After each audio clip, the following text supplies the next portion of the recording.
Can you start us off with just explaining how you came to know Bill Rausch?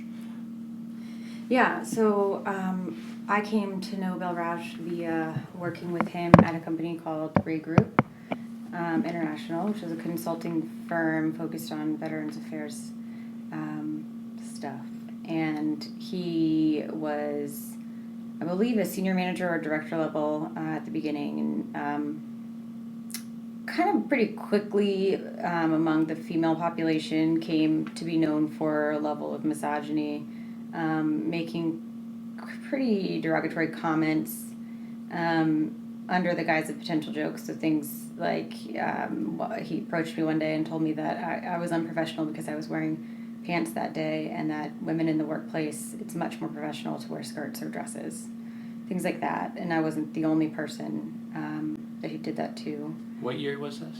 This would have been 2000, starting in 2010. Yeah, so I joined the company in October of 2010, I believe, maybe September.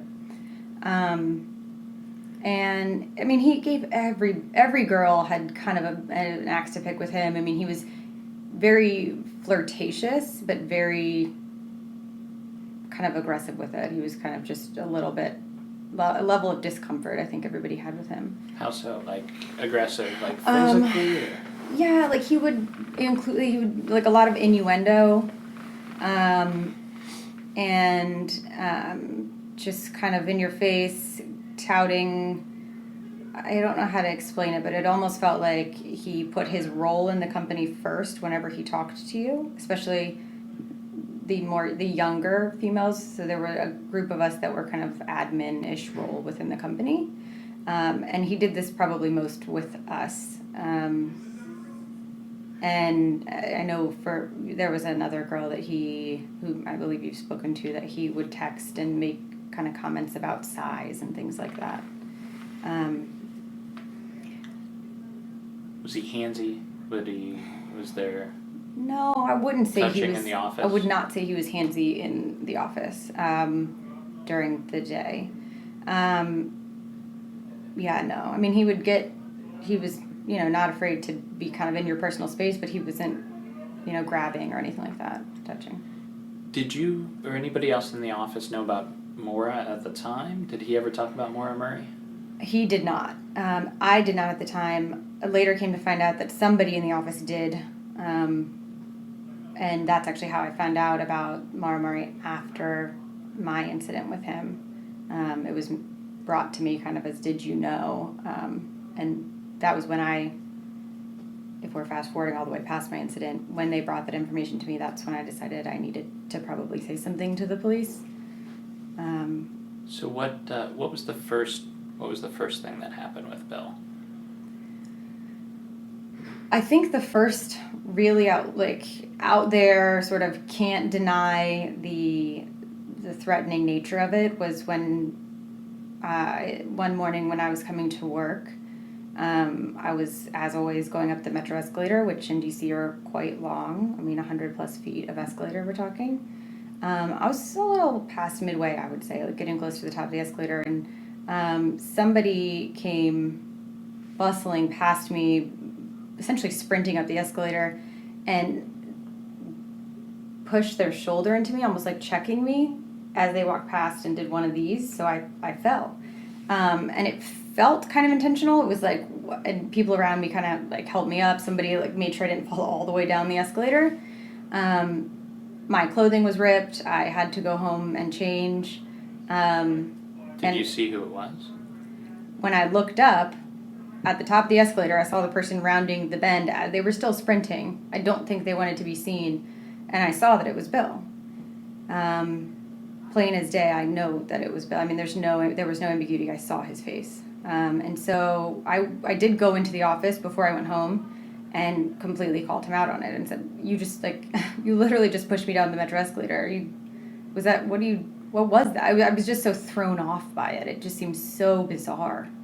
And in my mind, I couldn't possibly fathom a scenario in which it was intentional.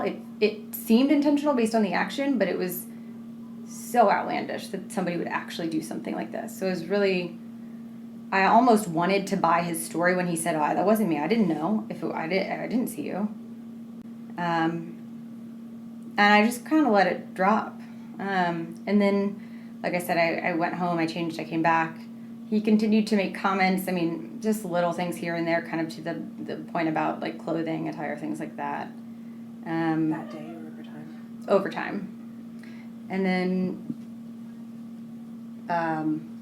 Did anything happen before the St. Patrick's Day incident? Nothing physically other than that I can really specifically recall happened before the St. Patrick's Day incident, other than that metro escalator push. So can you walk us through what happened that day? Sure. So it was St. Patrick's Day, so a bunch of coworkers, friends wanted to go get happy hour after work.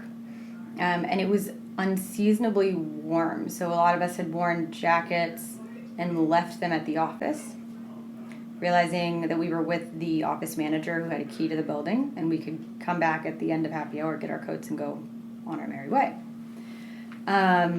Which is exactly what we did. We went to happy hour and came back to the office to get coats, and Bill was still at the office. This must have been close to 8 p.m.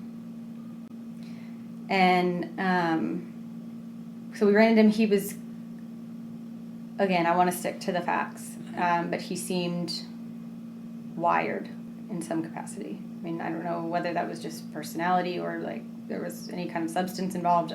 I don't want to speculate, but there was just an energy about him that was more excited than what I experienced day to day. Would you say it was like manic?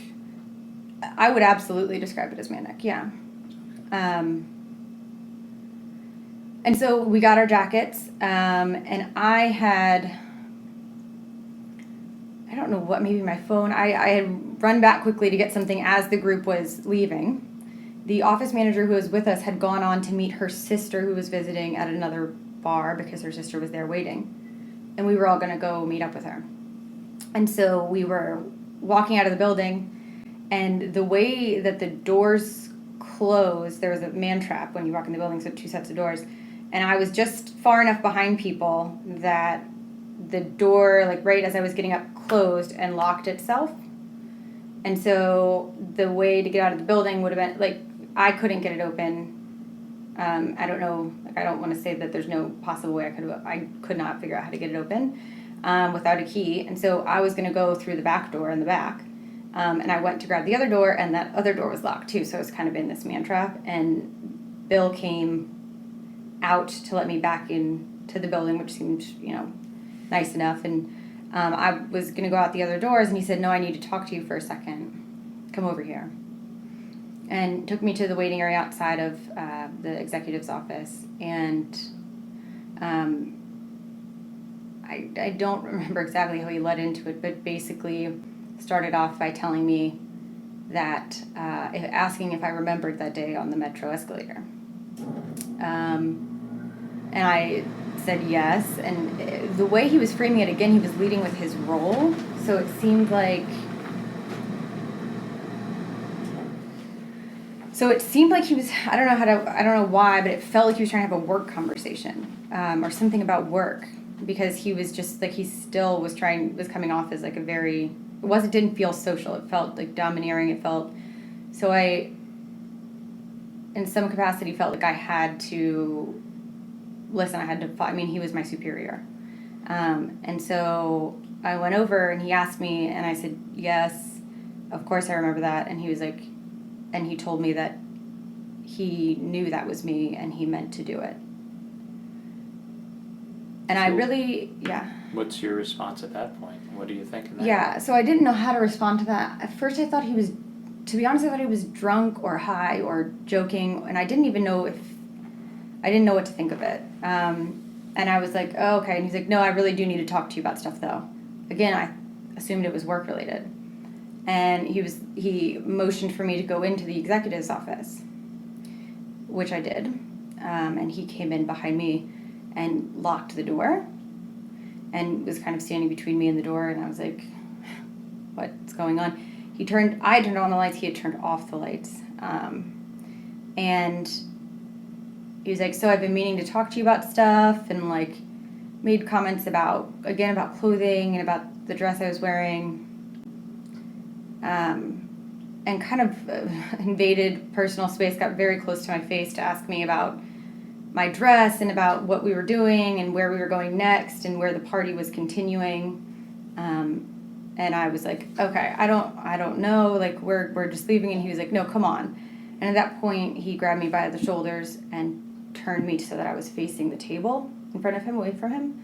And I was like, what are you doing? And he's much larger than me. I tried to turn around, and he took my shoulder and pushed it into the table so that I was bent over the table. And then he was kind of like grabbing at me, and I pushed up, and he pushed me down again. There were 3 times that he smashed me back into the table. And by some like stroke of luck, I guess my friends had gone on to meet the office manager at the bar, and she was getting a little worried that I wasn't there yet, and had gone back to the office to see where I was, and kind of like retrace to make sure something wasn't wrong. And so she came back to the office, and he kept, he had me pushed down on the table and was kind of grabbing at me. And just so we're clear about the nature of this assault, when you say grabbing at you, what was he doing with his body? What with his hands?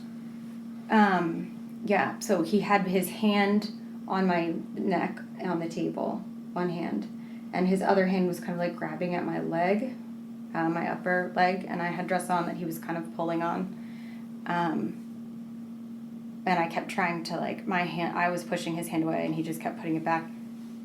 And there was just a level of odd calm. I mean, he seemed so frazzled earlier, and then there was he was so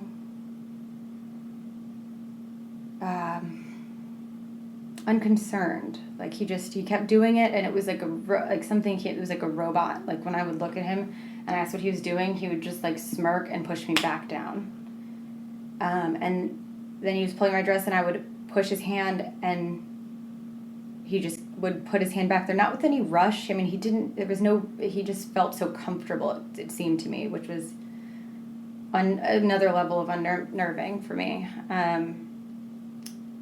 So at this point, the office manager was coming back, and she had let herself into the building, and was calling my name in the foyer area. I could hear, and he backed away from me. It startled him. He jumped back, and I stood up and turned around and was on the table.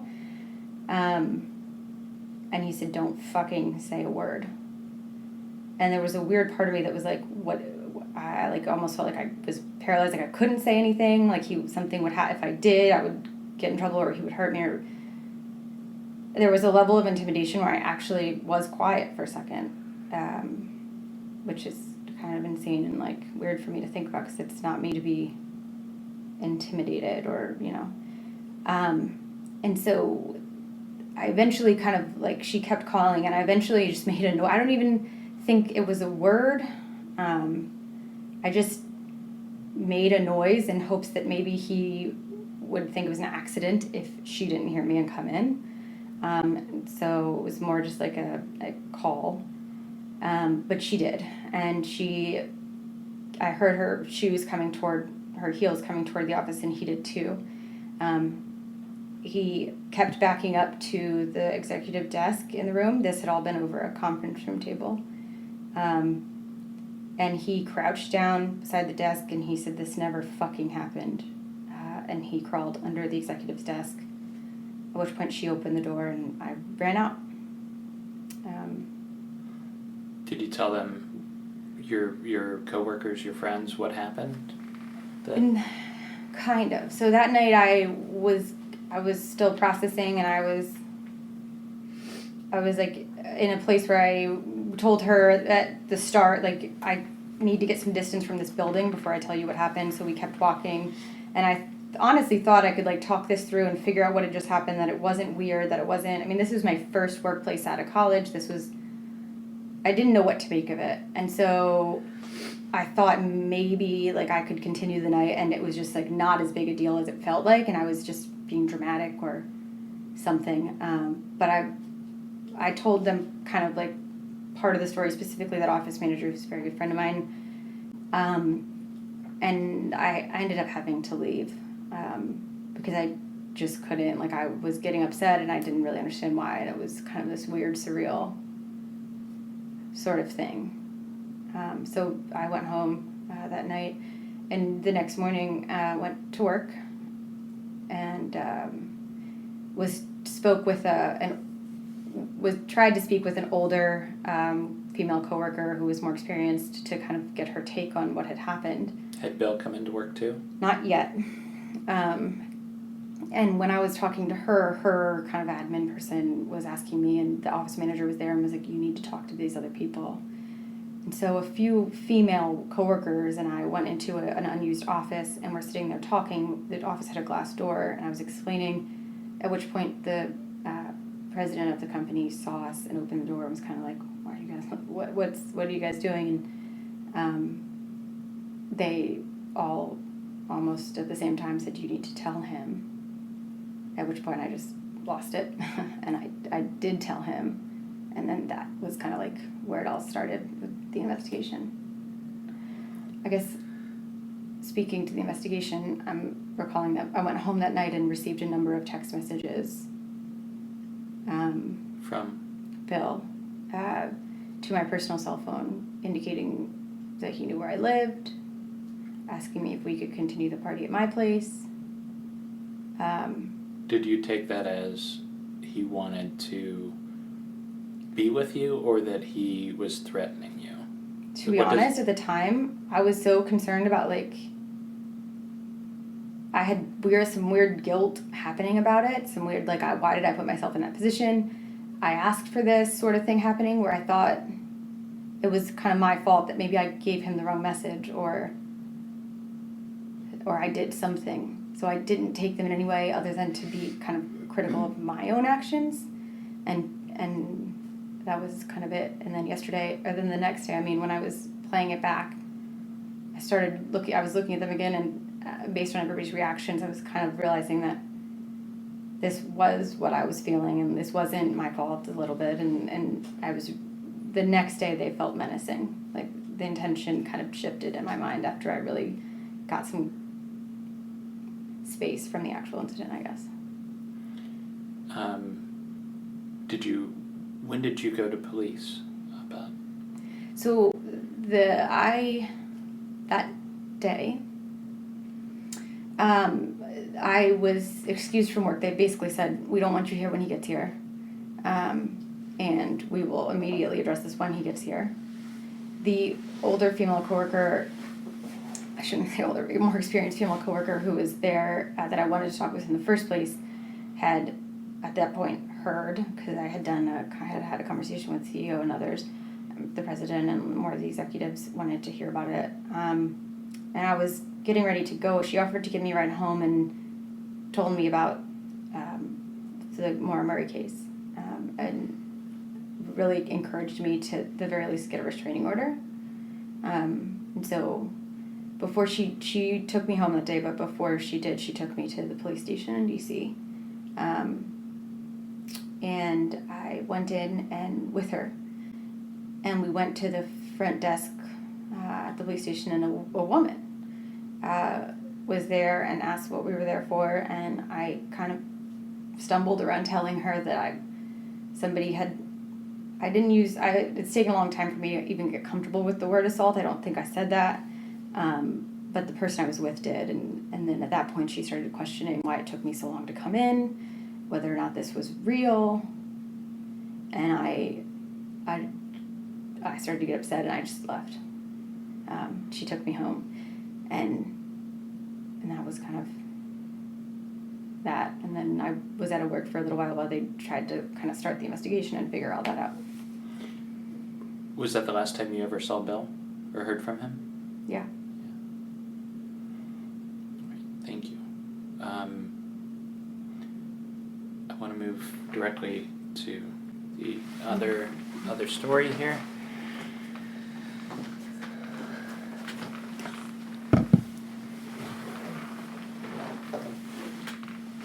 So when did you come to meet Bill Rausch? I probably met him around 2009. I don't know the exact time. I was working at Majestic in Old Town Alexandria, and I became a full-time bartender around late 2008, early 2009. So I'd seen them, Bill and his wife Allison, from the time that I started there, and then got to know them more as I became a bartender. Can you tell me about what, tell us how you got to know him a little bit better, when he took things to, more than just the average bar goer? He was only that until the night that I met him. You get to know people over time, sharing little bits of information. So, I knew that he was married, and I knew that she was from Oxford. They really liked gin cocktails, and I like gin too, so I always made sure that I had gin cocktails to offer them when they came around, and would tell them about the specials that we had going on. It was a Prohibition-era bar, so they liked nice cocktails. She drank less than him. He drank a lot more. He was always friendly, but never overtly friendly, I guess you could say. The night that I too have trouble calling it a version of assault, because I didn't think of it like that for a long time. I did take ownership of my own actions, and it just felt like I had done something wrong. But I guess the evening that you could consider what happened a version of assault, he was alone. Well, he wasn't alone. He was by himself, as in he wasn't with Allison, his wife. He was with another friend whose face I can't remember. I have no idea what his name is. But they were at the bar early on, so I came on around 5 o'clock that evening. I know now, through looking back, that it was October 4th of 2011. And he came in early, 5:36, before the dinner rush, and I think he had dinner. I can't remember, but I know there were lots of cocktails. I know it seemed like he was celebrating something. And that was the night that he was more interested in me than any other night before. So he was asking me a bunch of questions. He was asking me about school. He was asking me about my degrees. He was asking me, I told him I was a runner also, and I think somewhere along the lines we got onto the conversation of my Jeep. I drove a Jeep Wrangler, and he said, "Let me drive your Jeep." And I was like, "You can't drive a stick." And he's like, "Let me drive your Jeep." And so I called his bluff, and I stuck my keys on the counter, and he took them, and my car was parked out front of the restaurant, and there was a big glass window in front of the restaurant so I could see it. And I said, "I'll find you if you fuck with my Jeep." Those were my words. And he kind of smirked and went out there, and I saw him back my car up and grind gears and then drive off with it. So I was nervous because he'd been drinking a bunch, and I honestly hadn't expected it to happen, so my bluff was called. But he came back within 5 or 10 minutes and parked it there and was all smiles and stuff like that. And there were texts going on at the time? There weren't texts at that time. Okay. When I contacted you about my story, I had completely forgotten that he'd been writing notes on beverage napkins the whole night. And I have them, if you want to see them later. But he'd been writing notes about it. He wanted my phone number, and I guess this was his way of having a conversation with me illicitly without his friend knowing. And so he asked for my phone number, and I didn't give it to him the first, maybe even the second time he asked, but eventually I did give it to him. I think he gave me his phone number eventually on a piece of napkin. And so that's when I texted him with my number, and he said, he asked if I would like to have a drink with him later, and I said, sure. So they were there, I guess, up until closing point. The restaurant closed at 10. I think it was a weekday, so it closed at 9:30. It was like a Wednesday or a Thursday. That's what I feel. We can look back at the calendar at some point. So he said, "We're going to Murphy's, which is a bar down the street, and it stays open late." And he's like, "Would you like to meet us there?" And I said, "Sure," because he'd been asking me about he asked me if I was married, and I said, "Technically yes, but I'm not with my husband anymore." And he asked me why, and I just said, "I'm not a good person." And because what are you going to do? Explain it to a relative stranger? And my marriage had ended. My ex-husband moved back to Montana, and I was not in a good place, and I did a lot of bad things, and part of it was Bill. So I had just said I'm a bad person. I think that enticed him, quite honestly. Like, looking back at it, I think the fact that I was it came out easily to say it. So anyway, he asked if we could meet later, and I said yes. He left, he paid, they left. I was closing the bar and stocking wine, or at least getting my list together, and I had a big black crate in my hands. And I was getting ready to walk down the stairs. There was a window here to the street, and then there was the bar area, and then you'd go down here, and you'd go downstairs to the wine cellar. So as I'm going down to the wine cellar, I hear a knock at the door at the front of the restaurant, and it was Bill, and he was not with his friend. I guess he'd been smoking a cigarette around the corner, and he knocked on the door, and he was smiling, and so I unlocked it, and I opened it up, and he came in, and then he closed the door behind him, and he locked it, and he said, "What are you doing?" And I said, "I'm stocking wine. I'll text you when I'm done." It wasn't the first time I'd let people who were regulars into the restaurant after hours, but just, for a small amount of time. I thought he was going to ask me a question. We were going to see each other later, so that's why I let him into the restaurant. And he said, "I can help." So I kind of was like, okay, and just kind of grinned and walked in front of him down the steps, and halfway through the steps he stopped me. He was behind me, he put his hands on my shoulders, and he said, "How bad of a person are you?" And I just kind of grinned, and that's when he pressed himself against me, pulled me back and pressed himself against me, and I said, "I have to stop wine." And so we did. I walked down the stairs, and then he told me to put the black crate down, and I did. And then he, since still behind me, had me walk towards the men's bathroom. The women's bathroom was at the very end of the hall. The men's bathroom was right before that. And I opened the door to the bathroom and went in first. And then he was behind me, and he locked the door. And so he was up against the wall, or up against the door, and I was in front of the counter. And he was just like, I don't know if he said, "How bad of a person are you?" when we were on the steps, or if he said it when he was there. But he ended up picking me. I was against the counter of the bathroom, and he came in front of me, and he picked me up. I was smaller then, and put me on the counter of the bathroom. And he said, "This is your fault." And I said, "What do you mean?"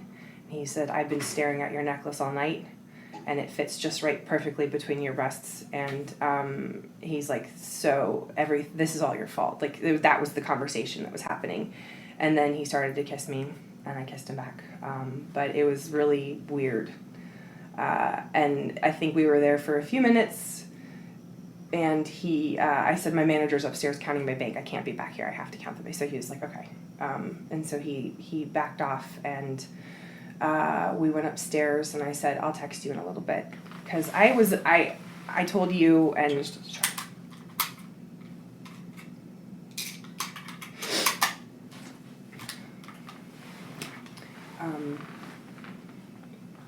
I wasn't an unwilling participant in this. I knew he was married, and I kind of pushed it out of my mind, but I knew what was happening. And so I met him at Murphy's after that, and I had a drink or two, and they were drunk.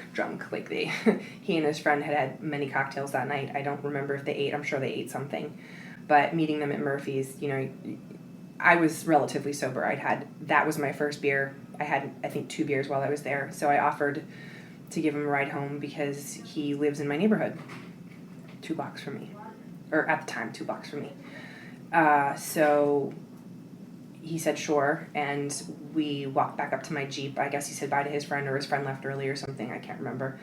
And we walked back up to my Jeep and got in it, and started driving towards Slater's Lane.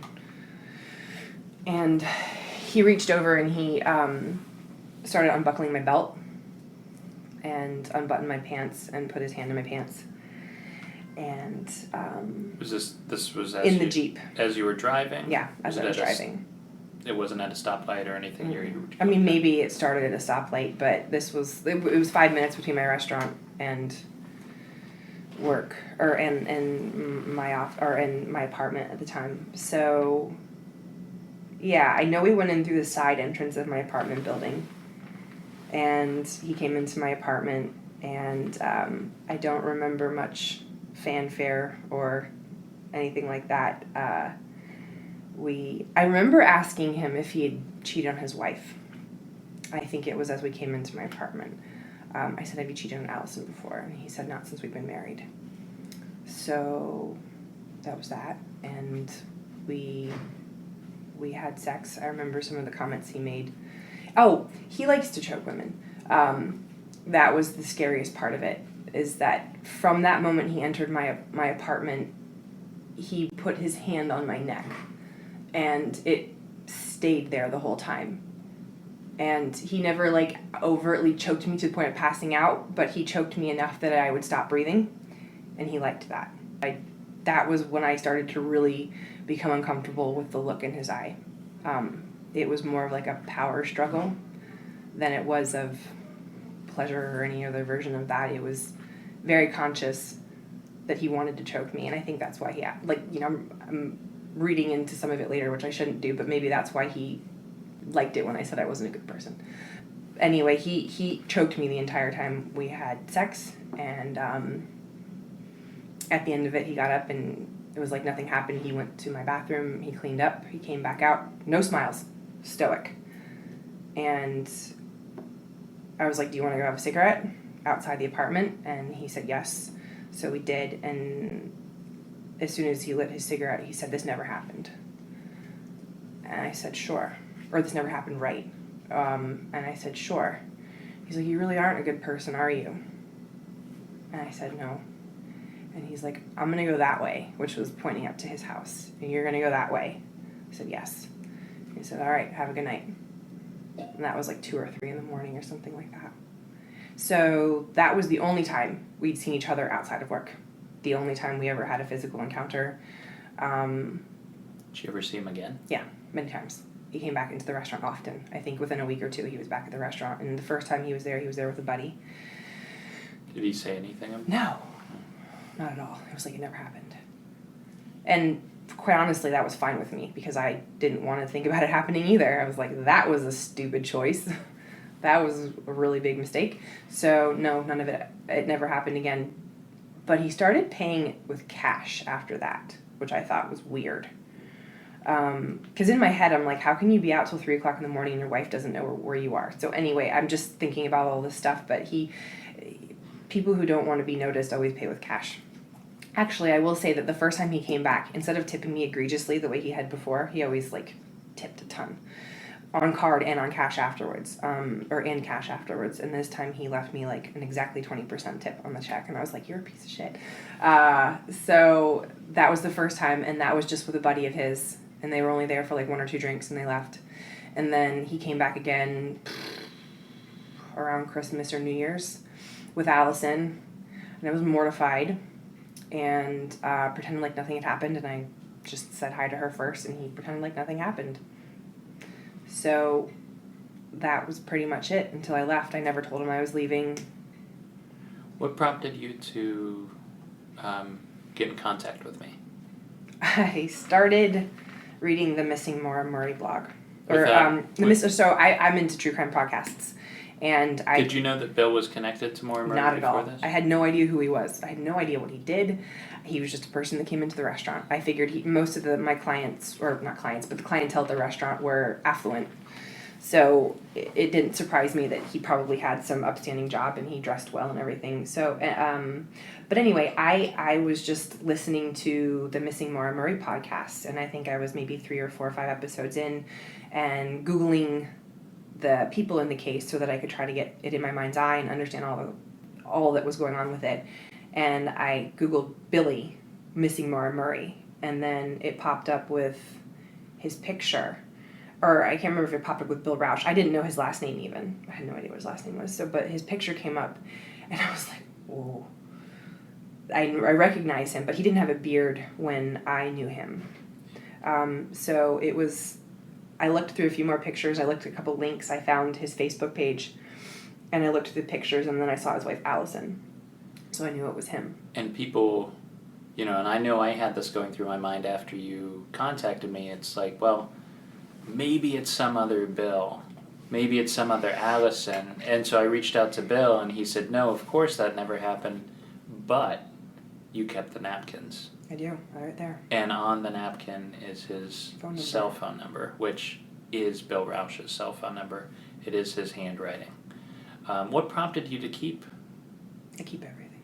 That's very smart. I write about everything that happens to me, and in that entry, just I'm an emotional, intuitive person, so I just like to write it out, feel it out. I'm much better at writing than I am at speaking. It helps me cope with my feelings, and all that I wrote was Bill, with a line on either side of his name and the date, and then I stuck those 2 napkins. I taped them in there. And you've since had time to talk to each other. Mm-hmm. I can't imagine what that's like. What did you? I mean, what was that beneficial, or what did? A little bit more into it actually. So I found your blog actually after I started Googling his pictures because your blog comes up with missing Maura Murray, and I started reading some of the things you'd written about him, and then your link to what happened at Ray Group, and it was when I was reading what had happened to you and how he'd locked the door to the office and he told you this never happened and he bent you over and he choked you or put his hands on your neck.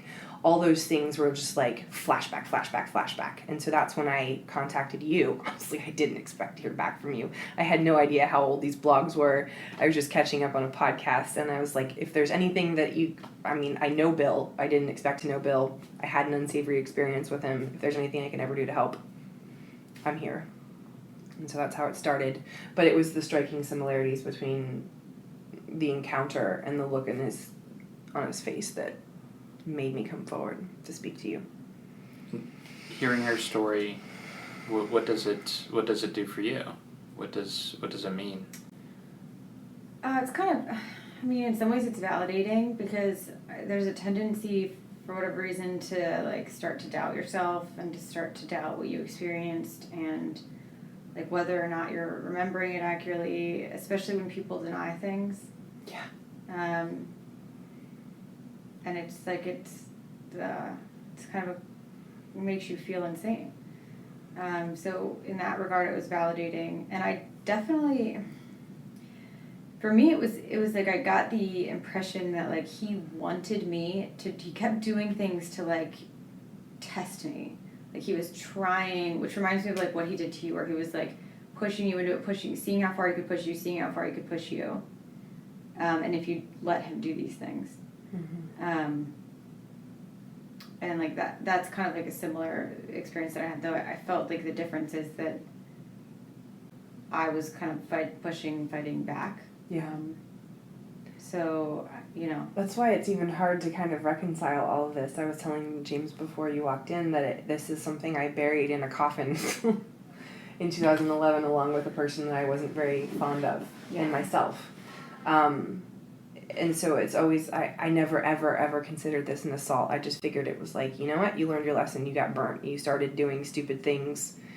And this was my lesson learned, at least for me. But then when I heard about yours, I was like, there's something obviously darker inside all of this. If he was doing, and then it was in 2011, which is the same time it happened to me. And when we spoke, it was kind of like the way that we kind of like delved into all of it. Like I said, I want to stick to the facts. But I even said this to you, it felt like the way you're telling the story that you felt like you kind of had to do things, the way that he was like being forceful, the way that he was looking at you, the way that he was like, you felt like I've had the same feeling, like I felt paralyzed. I'm so glad that somebody came into the office because I felt so paralyzed by the whole thing. Like I knew I could turn around and push away. I knew I could turn around, but like I also could have, like you replay everything you could have done, but like could have, I guess like maybe screamed or like tried to fight or like, I don't know. Mm-hmm. But there was an element of like feeling like you didn't know what to do, paralyzed, like he was going to potentially hurt you if you did anything. For me, I can say that. Mm-hmm. That's what I felt, and I kind of felt like you, when we spoke, had a similar thing, and that was cathartic in a way because it was, you only know what you've seen and experienced, and looking at the thing that I remember most is his look. Mm-hmm. What was the look? Yeah. Power. It was just like this. To be honest, I described you as animalistic. Like it didn't feel like there was a person behind the eyes. It felt like robotic. Like this person was, and I think that's also why it was so intimidating, because it was like there was no empathy or compassion behind the eyes. There was no like consideration for how you were feeling or what he was doing. And so I think part of me also didn't fight back that much because I felt like it would make it worse. So I just kept like pushing it off and like trying to back away and trying to get further away. And I concur. Just the same kind of thing happens. Like the bar was my element. I owned that space, and being on display all the time, you have to have a certain persona, and I kept that the whole time. And that's again while I kind of went along with it. I was like, I'm going to keep this facade that I have of being strong and willing or whatever. That was going on the whole time. I knew I didn't want to get in trouble with my bosses because they were upstairs. So it was only like 5 minutes that I was locked in the bathroom with him. But it was afterwards, too, that it was that same kind of look in his eye. And that was the most discomforting thing about all of it. There wasn't any kind of... It had moved past something... Like, you can tell when there's lust in someone's face, or you can tell when there's just something disturbing in someone's eye. There's nothing back there that recognizes a human instinct anymore. That's kind of how it felt for me, too. What made you both decide to share your story directly, finally? So for me, it was a few things. I think part of my coping process is being comfortable with sharing and owning my story as my own. And I've been kind of like guilty about sharing it. It felt like I did something wrong. I felt like it was embarrassing. I felt like people would doubt me. I felt all of these things that really, if I looked at it as somebody on the outside, I would say are insane. That kept me from talking about it, but I think it also kept me from like getting over it. So as part of it is being able to just own it. It's my story and I can tell it. I'm not intimidated by him into not telling it, and that's what I feel like I was for a long time. And the other piece of it is hearing that there were other people who this happened to. I mean, I always had in the back of my head that he was 100% capable of something sinister to the extent of serious bodily harm to somebody. And hearing that I wasn't the only person to do that too kind of validated that for me a little bit. Then talking with somebody who experienced that same, side of him continued to validate it. And at that point, it became more like a civic duty almost to tell the story and really do whatever I could to make sure that people really looked at him in the context of the Maura Murray case to the extent that I think they probably should, based on my experience and what I saw in him. Because I don't know that that's happened yet, just based on what I've read and heard and all of that. Especially because there are other people who have had even more serious encounters with him than either of our stories that we're aware of. How about for you? Yeah, once I knew that there was another woman who had gone through this, it just felt like it was the time to sort through it. I never sorted through it. I just kind of let it be in the past and move forward. So that's why I've had reservations about talking about it. But once I knew that this had happened to somebody else, and I had a lot of reservations at first just because I know that he cheated on his wife because I was the person he cheated on his wife with. And I didn't want to ruin... I didn't know if I would be ruining their marriage. I didn't believe him for a second when he said that I was the first person, but I can't prove that. I can't prove anything else that he's done. So I didn't want to say anything because I had guilt around my own behavior, guilt around ruining a marriage that he and Allison had, even though I have no idea what their marriage is like. I know they have a kid now. I think they have 2. I didn't want to come forward, but when I knew this had happened again and our stories were so similar, I just felt like it was the responsible thing to do to keep another woman from getting hurt. And if it could at all lead into investigating him further, I think that a lot of... I don't know much about anything in New Hampshire, but and a lot of times if people have had military service or if they have credentials, you just respect that they're honest, trustworthy people, and you leave it at that. And I was like, he's not, in my mind, he wasn't an honest, trustworthy person, and it was shedding light on his true nature that made me want to talk to you. What do you hope comes from sharing the story today? I would like his character to be exposed. To me, it's more about, I don't have the power to prevent him from doing something like this to somebody else, but the authorities do.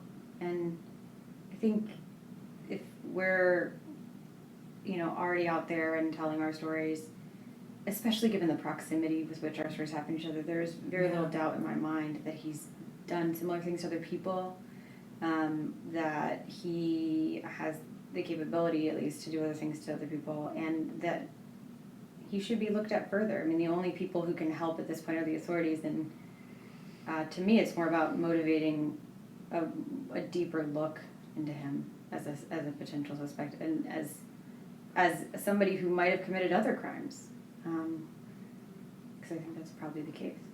Thank you very much.